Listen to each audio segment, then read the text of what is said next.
ভবিষ্যতে আওয়ামী লীগ ফিরে আসে এর জন্য দায়ী থাকবে শুধুমাত্র জামাত ইসলাম এবং এনসিপি। আজকে শেখ হাসিনা যে বলছে ডিসেম্বরে বাংলাদেশে ফিরবে, এই যে সাহস শক্তি কিভাবে পাচ্ছে? যেখানে আওয়ামী লীগের পতন হয়েছে বাংলাদেশে, দাফন হয়েছে দিল্লিতে, এবং আওয়ামী নামক লাশ পচে গলে মাটির সাথে মিশে গিয়েছে, আওয়ামী লীগের আর বাংলাদেশে ফেরার সম্ভাবনা নাই। তারপরেও এই মৃত লাশ শেখ হাসিনা এক প্রকার জীবিত হয়ে বলছে আমি ডিসেম্বরে বাংলাদেশ ফিরবো। এইটার মূলে জামাত ইসলাম। কারণ জামাত ইসলাম বাংলাদেশে যে বিধ্বংসী আচরণ, হঠকারী কথাবার্তা বলছে, এর মধ্য দিয়ে মূলত আওয়ামী লীগ সুযোগ পাচ্ছে, আওয়ামী লীগ সাহস পাচ্ছে। গতকাল যদি এই ঘেরাও কর্মসূচিতে আওয়ামী লীগ, যুবলীগ, ছাত্রলীগ ঢুকে পড়তো, কি হতো বলেন? অর্থাৎ জামাত ইসলাম যত বেশি হঠকারী আচরণ করবে, আওয়ামী লীগ ফিরে আসার সম্ভাবনা তত বাড়বে। বাংলাদেশে যদি ভবিষ্যতে আওয়ামী লীগ ফিরে আসে এর জন্য দায়ী থাকবে শুধুমাত্র জামাত ইসলাম এবং এনসিপি। এনসিপি নেতৃবৃন্দরা সংস্কারের কথা বলছে। আমি এটি বলেই শেষ করব। সংস্কার মানে কি? একটি নির্বাচিত সরকারকে প্রতিনিয়ত হুমকি দেওয়া। সংস্কার মানে কি? আওয়ামী লীগকে সাধারণ ক্ষমা ঘোষণা করা, জামাতের আমির করে নাই। সংস্কার মানে কি? জামাতের নেতারা বলবে যারা আওয়ামী লীগের আছেন যদি জামাতে যুক্ত হন তাদের দায় দায়িত্ব আমাদের। এইটাই কি সংস্কার? আওয়ামী লীগের পুনর্বাসন কারা করছিলাম? কেন রাষ্ট্র পুনর্গঠনে বিএনপিকে সহযোগিতা না করে বরং মব সৃষ্টি করছে? গতকাল বিরোধী দল সচিবালয়ে এক ধরনের মব করেছে, এবং এর আগে আরেকটি রাষ্ট্রীয় অনুষ্ঠান 5 আগস্ট, সেই অনুষ্ঠানে আমিও উপস্থিত ছিলাম এবং অনেক বিদেশি কূটনীতিক তারাও উপস্থিত ছিল। সেই অনুষ্ঠানেও কিন্তু আমাদের বিরোধী দল মব করেছে। অর্থাৎ রাষ্ট্রীয় প্রতিষ্ঠান বা রাষ্ট্রীয় অনুষ্ঠান বানচাল করার জন্য আমাদের বিরোধী দল যদি মব করে তাহলে সেই রাষ্ট্র কি এগিয়ে যেতে পারে? ক্ষমতায় রয়েছে, এবং বিএনপি জনগণের কল্যাণে কাজ করবে, বিএনপি উন্নয়ন করবে। এবং আমাদের মাননীয় প্রধানমন্ত্রী, তার যে চাল চলন, কথাবার্তা, তার যে আন্তরিকতা, তার যে মূল্যবোধ, মানুষকে সম্মান দেওয়ার যে চেতনা, অর্থাৎ আমার কাছে মনে হয় যে একজন মানে মানুষের মধ্যে যে ধরনের গুণ থাকা দরকার, তার সামগ্রিক সকল গুণই তার মধ্যে রয়েছে। এখনো পর্যন্ত সমালোচনা করার কোনো কিছু আসলে আমি লক্ষ্য করি নাই। আমাদের অপোজিশনে যারা আছে তারা কেউ কেউ সমালোচনা করছে, কিন্তু সেই সমালোচনার বিষয়বস্তু খুবই তুচ্ছ।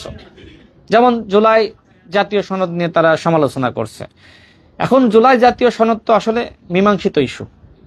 আমাদের মাননীয় প্রধানমন্ত্রী বারবার বলছেন যে স্বাক্ষরিত জুলাই জাতীয় সনদ আমাদের সরকার বাস্তবায়ন করবে, এবং অন্তর্বর্তীকালীন সরকারের সময় যে জাতীয় ঐক্য কমিশন গঠিত হয় সেখানে কিন্তু নোট অফ ডিসেন্ট দেওয়া গেছে। এবং ডক্টর মোহাম্মদ ইউনূস তিনি নিজেই বলেছিলেন যে আপনাদের কার কতটুকু সংস্কারের ব্যাপারে ঐক্যমত আছে আর কতটুকু ভিন্ন মত আছে সব ওয়েবসাইটে দিয়ে দেবো, তাই না?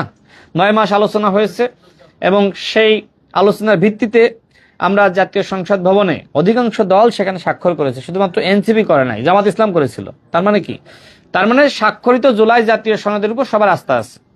আর সেই স্বাক্ষরিত জুলাই জাতীয় সনদ তো বিএনপি বাস্তবায়ন করবে। বিএনপির নির্বাচনী ইস্তেহারে এটি স্পষ্টভাবে উল্লেখ করা আছে, জনগণ যদি আমাদেরকে ভোট দিয়ে নির্বাচিত করে সেক্ষেত্রে স্বাক্ষরিত জুলাই জাতীয় সনদ বাস্তবায়ন করা হবে। তার মানে কি? নির্বাচনের আগে বিএনপি যা বলেছিল, নির্বাচনের পরেও বিএনপির পক্ষ থেকে একই কথা বলা হচ্ছে। তো সেক্ষেত্রে আমাদের অপোজিশনে যারা আছে তারা যে জুলাই জাতীয় সনদ নিয়ে এক ধরনের মানে বলা যায় রাজনীতি করছে বা মানুষকে বিভ্রান্ত করছে, তো এই বিভ্রান্ত কি আসলে মানুষ হচ্ছে? কারণ মানুষ তো নির্বাচনের আগে দেখেছে যে বিএনপি সংগ্রামী মহাসচিব, বিএনপির মাননীয় চেয়ারম্যান যে কথা বলেছিল তারা তো এখনো একই কথা বলছে, যে কারণে তাদের আন্দোলনে খুব বেশি মানুষের অংশগ্রহণ আছে এটি আমি লক্ষ্য করছি না, বরং জনগণ সরকারকে সমর্থন দিচ্ছে, জনগণ সরকারকে বাহবা দিচ্ছে। হ্যাঁ, জ্বালানি সংকট হয়েছিল, সেটা সমাধানও হয়েছিল, কিন্তু সংকটের জন্য তো আর বিএনপি দায়ী না। এটা মধ্যপ্রাচ্যে যুদ্ধ হচ্ছিল, সেই সংকট কিছুটা মোকাবেলা করে গেছে না, এখনো হয়তো পুরোপুরি যায়নি, বাট আস্তে আস্তে সম্ভব হবে। যদি যুদ্ধ বন্ধ হয়ে যায় পুরোটাই সম্ভব হবে, এর জন্য তো বিএনপি সরকার দায়ী না। দ্বিতীয়ত হলো যে গ্যাসের যে সংকট, গ্যাস নিয়ে আমাদের মাননীয় মন্ত্রী মহোদয় গতকাল বক্তব্য রেখেছেন যে টার্মিনাল ক্ষতিগ্রস্ত হয়েছিল সেটার আংশিক মেরামত করা গেছে, এবং আপনার জাতীয় গ্রিডে আস্তে আস্তে কিন্তু গ্যাস যুক্ত হচ্ছে। একটু সময় লাগবে। আমি মানুষকে বলবো যে সরকার যে সময় দায়িত্ব নিয়েছে দেশ এক প্রকার ধ্বংস হয়ে গিয়েছিল। সেই ধ্বংস হয়ে যাওয়া একটি রাষ্ট্রকে নতুনভাবে ঢেলে সাজানো, মেরামত করা, এটা কিন্তু খুবই কঠিন। এবং আমার কাছে মনে হয় যে একটি কঠিন সময় আমাদের মাননীয় প্রধানমন্ত্রী দায়িত্ব গ্রহণ করেছেন। আমার দৃঢ় বিশ্বাস, তিনি যেভাবে 16 বছর ফ্যাসিবাদ বিরোধী লড়াইয়ের নেতৃত্ব দিয়েছেন, জামাতের বর্তমান আমির এবং আমাদের বিরোধী দলীয় নেতা, তিনি কিন্তু সম্ভবত 2024 বা 23 সালে সেই প্রোগ্রামে আমিও ছিলাম, 12 দলীয় জোটের প্রোগ্রামে তিনি বলেছিলেন যে সুদূর লন্ডনে বসে আমাদের সকলের নেতা জনাব তারেক রহমান তিনি এদেশের আন্দোলন সংগ্রামকে নেতৃত্ব দিচ্ছেন। তার মানে কি? তার মানে বাংলাদেশের মাননীয় প্রধানমন্ত্রী যুগপৎ আন্দোলন বলেন, আর ফ্যাসিবাদ বিরোধী লড়াই বলেন, আর গণঅভ্যুত্থান বলেন, সেই জায়গায় একজন রাজনৈতিক দায়িত্বশীল নেতৃত্ব হিসেবে যথাযথ ভূমিকা পালন করেছেন।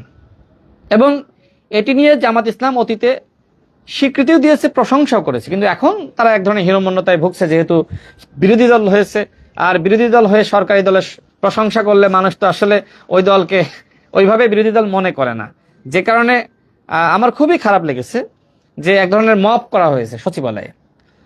গতকাল বিরোধী দল সচিবালয়ে এক ধরনের মব করেছে। এবং এর আগে আরেকটি রাষ্ট্রীয় অনুষ্ঠান 5 আগস্ট, সেই অনুষ্ঠানে আমিও উপস্থিত ছিলাম এবং অনেক বিদেশি কূটনীতিক তারাও উপস্থিত ছিল।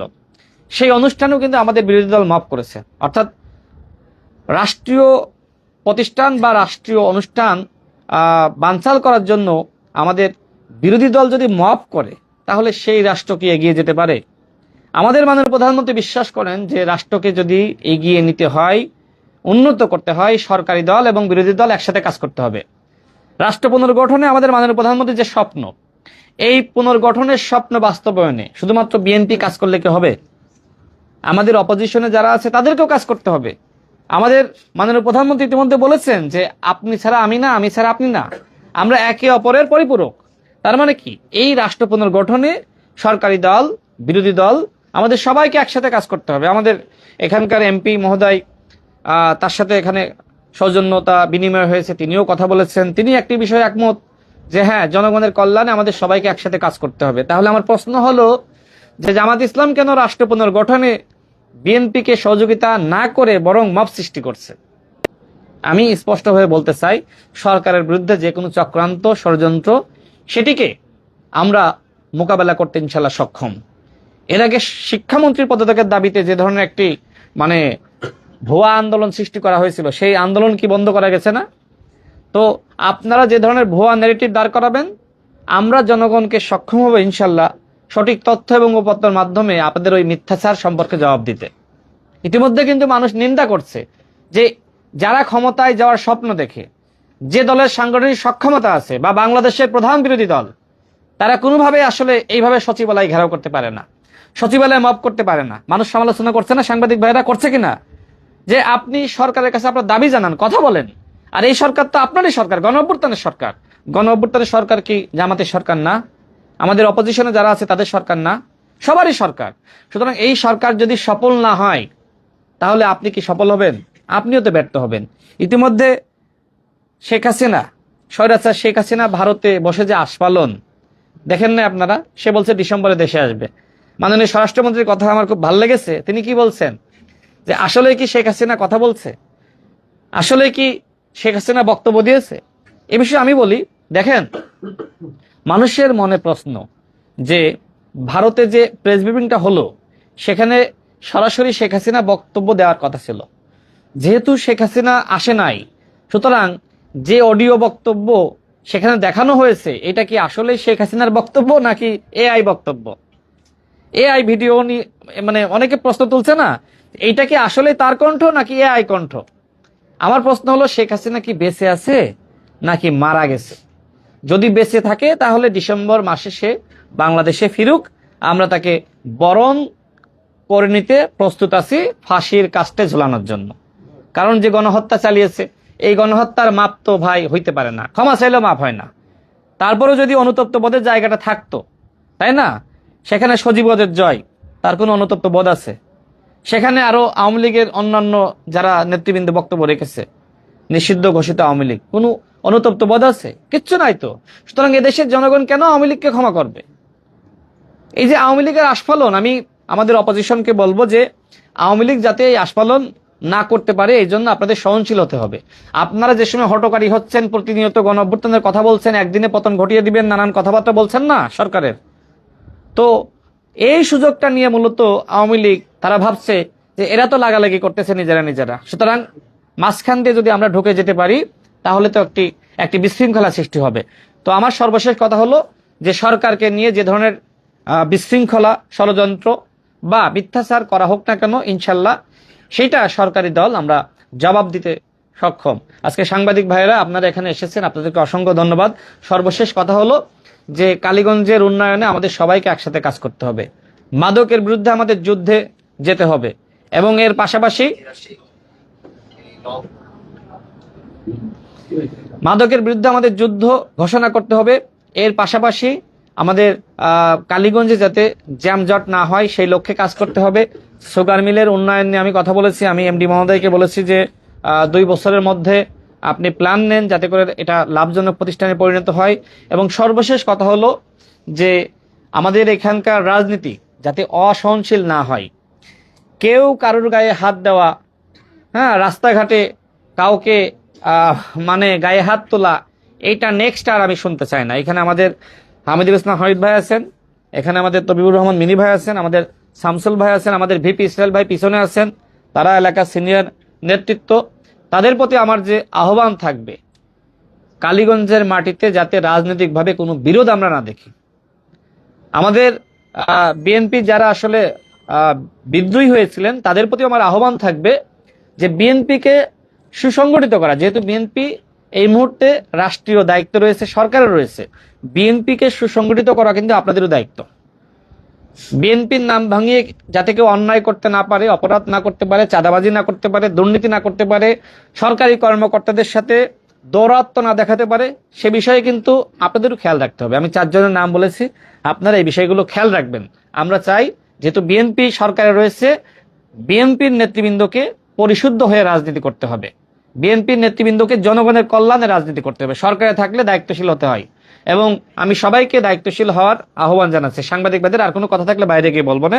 আপা আপনি শেষ করেন কিছু ধন্যবাদ দিয়ে সবাইকে।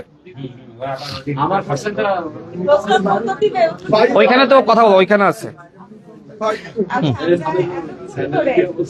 আপনাদের হচ্ছে মনে আপনাদের আমাদের কালীগঞ্জ নিয়ে যে ধরনের চিন্তা ভাবনা বা যে